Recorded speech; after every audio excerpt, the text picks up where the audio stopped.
I don't want to close my eyes. I don't want to fall asleep because I'll miss you, baby. And I don't want to... Stop it! Stop it! Stop it!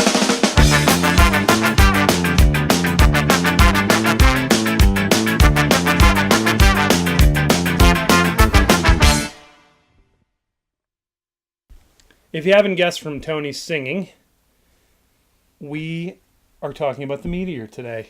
The Russian meteor. Yeah.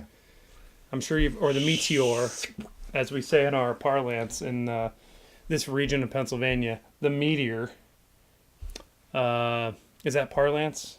Or is that... What? We are just a fountain of misinformation, like always. Is that parlance or is that's dialect? I think it's Yes. the regional dialect. Meteor. Yes, meteor. Or meteor. Meteor, yes. Meteor. But the Russian meteor that came onto the Earth and exploded. Explodey!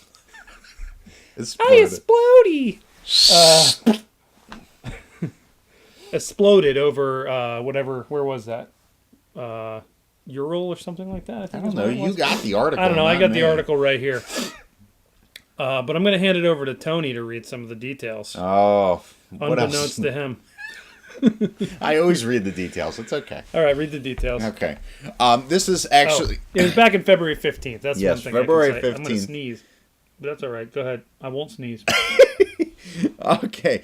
This is straight from the most reputable news source out there, Wikipedia. Right. On February 15th, 2013, a bright meteor appeared in the skies over Russia about 9:20 Yekt. Y-E-K-T. I don't know. It's the time zone there. Traveling about 18 kilometers per second or 40,000 miles per hour. It quickly became a brilliant fireball as it passed over the southern Ural region. So yes, you were right. I was right. Yeah. I must have read and done my research. Don't lie to yourself. Exploding in an airburst over... Holy. You always give me the really difficult things to read. Chelyabinsk Oblast, I'm butchering that, I'm sure, at about 15 to 25 kilometers, or 9.3 to 16 miles above the ground. Thank God for that. Kaboom. The atmosphere absorbed most of the released energy, which was equivalent to nearly 500 kilotons of TNT, making it 20 to 30 times more powerful than either of the atomic bombs detonated at Hiroshima and Nagasaki. Wow. Wow. I tell you what, I mean, I've been watching a lot of Wile E. Coyote and the Roadrunner recently, and he uses a lot of TNT. That's the first thing I thought of when you said TNT. That's good. Was, of course, let's see, what did the Coyote just recently try? But you know what he never tried? The Coyote never tried to get the Roadrunner with a meteor. No, I don't think Acme makes meteors. Maybe they do. Maybe. I think that could be the future of meteors. But you know what else I think? The future of Acme products. The future of meteors, yes. The future of meteors. You know what else that made me think of? I don't know if anybody has ever seen that movie, Joe Dirt. Did you ever see that movie?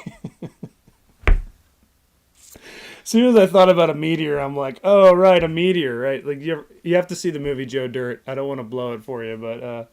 puns. What? Blow dirt? I don't know. Blow, meteor, blow. Oh, I see. That was hilarious. That was hilarious. Yeah. But there's a really funny thing with a meteor in that. Mm-hmm. Meteor. So to get back to the reputable article, which Topic I'm sure at is hand. true. Yeah. To switch back to what we're doing. About 1,500 people were actually injured, too seriously, including a woman flown to Moscow with a fractured spine. Yikes. All of the injuries were due to indirect effects rather than the meteor itself, mainly by glass from windows shattered by a shock wave. Keep in mind, I think the one thing to realize about this is that the reason people were standing by windows and people weren't in safe places was that they had no idea that this was going to happen. Mm-hmm. They had absolutely no prior warning. No one, was tracking it on a telescope like magic, like the magical movies lead us to believe they can do. And part of that is because it's just not I'm not sure. Space exploration and space monitoring isn't something that I think a whole lot of people are super interested in. Well, now they are. Well, now they are. Now they certainly are. You know, we can give you a link to the Wikipedia article, and you can find out a lot of the details about it yourself. And we'll also link you to the YouTube video that sort of shares. Somebody had compiled. I'm guessing it's the video because it's got like 3 million views. But yeah.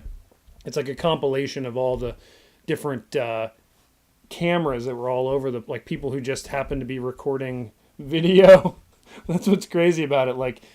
I mean, I guess if you think about it in the scheme of things, it isn't that many people, but it's just amazing in this day and age, like how many people were just running a camera in Russia at the time of, I mean, your cameras are on your phones now, but I mean, it's people with the dashboard cams. There's like iPhone videos. I mean, obviously, I think if you saw it breach the sky, you might have been like, "Ooh, quick!" and pulled out your phone. But some of these videos in that montage almost seems like they were already recording, and then the idea that like everybody in that country was able to, or everybody who shot a video of that country somehow got it online in a way that this other person was able to take all their videos and compile them. That to me, that's like a tremendous, tremendous thing about the internet and video. It's a new day and age, but sometimes some of the simplest things in nature could be the most detrimental to everyone. If this would have, for lack of a better way to say it, detonated closer to the Earth, it could have done a lot more damage. It didn't say any deaths. Were there any deaths? Or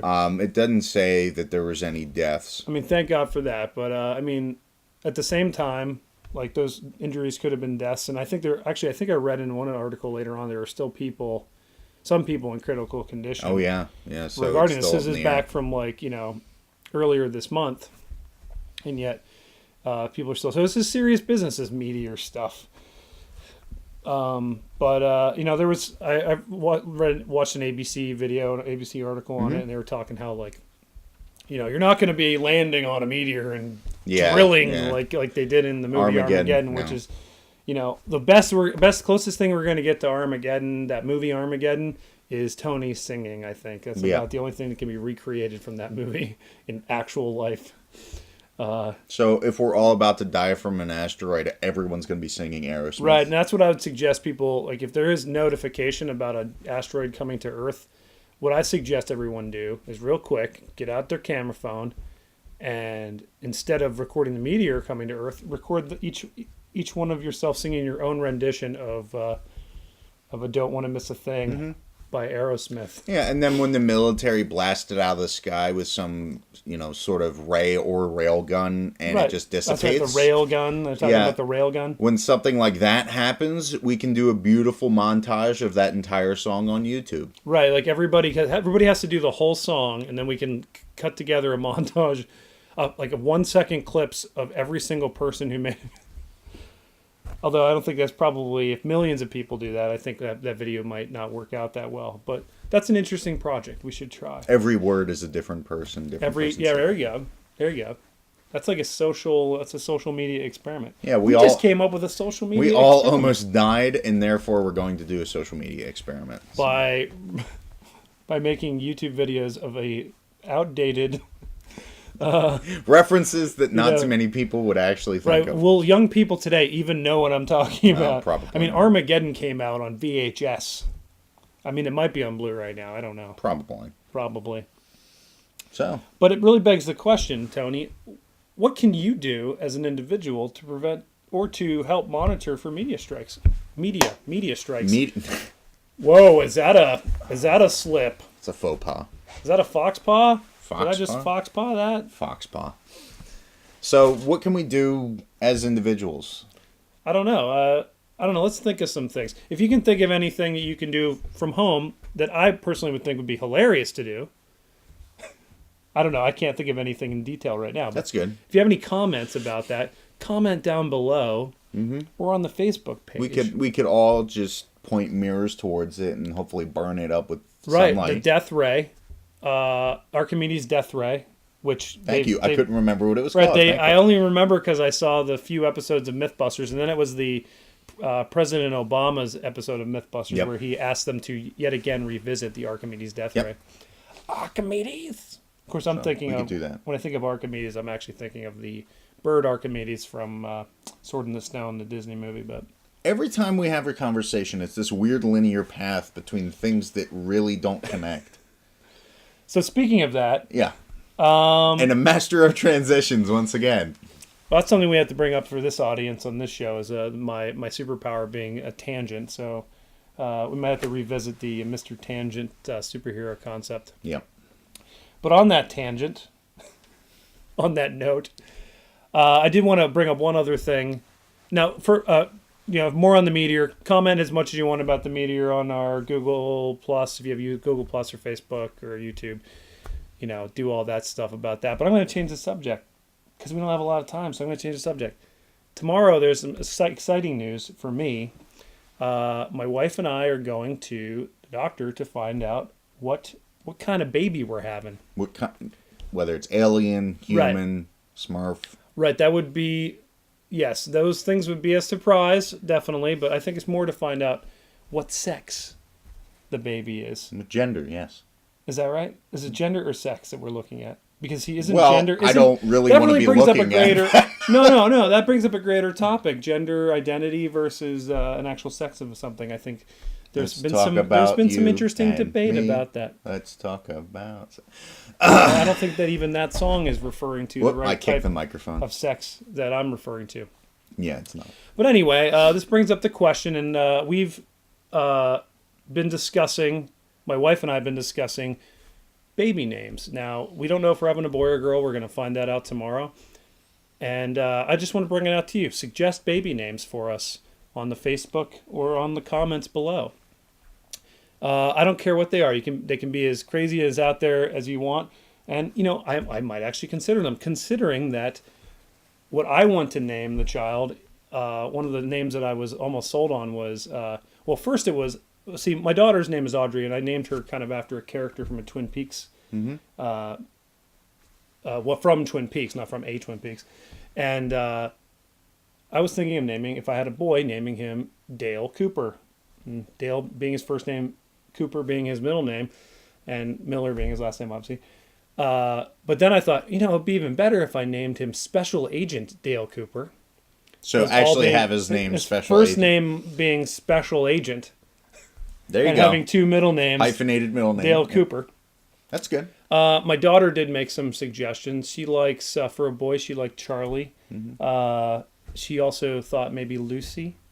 Those were interesting. Mm-hmm. But I guess the cutest one she thought, for either a boy or a girl, we could name them Hart. So, and then somebody suggested to my wife, we could name them Lucy Hart. And then I was like, Lucy Hart, doesn't that sound like, sounds like a funky name. Sounds like a female pro wrestler. Right, Lucy Hart, there you go. That is a female pro wrestler. So your daughter's already halfway there. She sells. True. So that's true. Audrey, but who knows about the next kid, if it's going to be a boy or a girl, you never know. They could be born. I'll throw my name in. Archimedes. Right. Archimedes, there you go. Nickname Archie. Name. Oh, one of the other suggestions my wife had was when her grandfather's name was Isidore. Isidore, so we thought Izzy would be a cool name, but I wanted to take it to the next level and be like, how about Isildur from Lord of the Rings? What about Isildur? What do you think about that, YouTube audience? Naming a kid Isildur. And then later on, when they have a child of their own, they can be considered Isildur's heir. It'll be an incredibly geeky and fantastic experience for the whole family. I'm putting my hat back on to shield me. So, please make your comments and don't forget to subscribe. This represents the 5th episode of Place Name here. Oh, also don't remember. No. Don't remember. No. Do not remember. Also remember that we did open up the Place Name Here Cafe Press store. You can go to govtown.com and click on the tab for store, and then I'll put the links at the end of the video too. But buy your Place Name Here t-shirts, and maybe if you have any other ideas for Place Name Here products, let me know, and we can probably get them made. The Cafe Press pretty much has everything. I can get Place Name Here put on almost anything. And it's funny because it says Place Name Here, and you're wearing a shirt that says Place Name Here. Also, there was all these lingerie items that I could have gotten on, and I was like, I just put the logo on the girls' boy shorts, And Hot. I'm like, Hot. I just don't know if that's the right type of product to sell. But if you're interested in place name here, boy shorts for girls, let me know and I'll make the product. We'll put it on there. But thanks again for watching, and you have a great day. And fade to black. Fade to gray. That's right, fade to gray. And then do the whole thing. Talk a little bit. So did you actually enjoy my singing? It's kind of early in the morning. Get it warm. I did feel honestly uncomfortable about it. Really? Was it about the singing or the touching? The touching, honestly, Oh, I'm sorry. I'm a little, I have like a thing about space. You don't like nobody popping your bubble? You don't pop you violated my territorial bubble.